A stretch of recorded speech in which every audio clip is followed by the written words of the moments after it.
Hi everybody, it's Brett here from Metropole. Well, are you interested in investing in property, or are you already a property investor? What type of property investor are you? What I'm referring to specifically here is, what is the process you will undertake to make a decision when you're buying a property? Well, there are many different people out there who invest in property. The way they choose to invest can be very, very different. While opinions may vary on whether there's a right way or a wrong way, in my mind, there's definitely a way that will allow you to achieve more superior results. So how do you invest? Are you more of a speculator, or are you a strategic planner? You see, the speculator, number one, tends to make decisions based on the short term, the here and now. They tend to make emotional decisions, they make decisions on a whim without really backing it up with research, facts and data. In fact, they make that decision to start with based on potentially the last 5 minutes of news or an article on the news that night, maybe something that was close to home where they're comfortable investing, or maybe they took advice from a property professional, and we all know there's 25 million of those in Australia.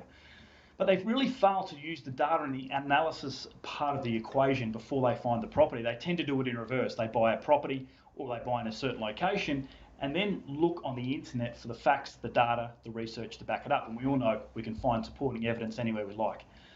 So in my mind, that's the wrong way to do it. And the fact that the majority of investors, in fact 90% of investors in the country, really only own 1 or 2 properties. And that's an alarming rate, because what it tells me is they're not accumulating enough wealth to be able to continue to investing in their portfolio. The number of properties are really irrelevant, but clearly it's going to take more than 1 or 2 properties. Then there's the minority of investors who are actually strategic planners. They follow a framework, they follow a process. The property is actually the last thing they focus on.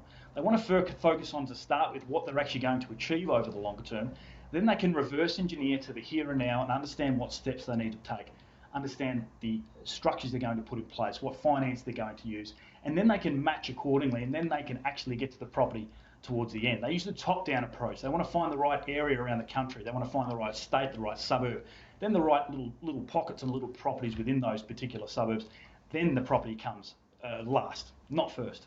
So it's a very different way of doing things, but it takes the emotion out of the process. All the research, facts and data are done at the start, and you're making decisions with one eye on your longer term goal. So two very different ways of investing. Is there any research to suggest that one is better than the other? Well, I think there is. A lot of our clients were surveyed recently. We found that the majority of our clients are in a superior position in terms of the number of properties than the average. We've done a number of studies on this. So it's clear that if you're owning a property and you're researching and you're using a strategic plan as part of an overall process like we do for our clients, you're much greater chance of being successful and reaching your longer term goals.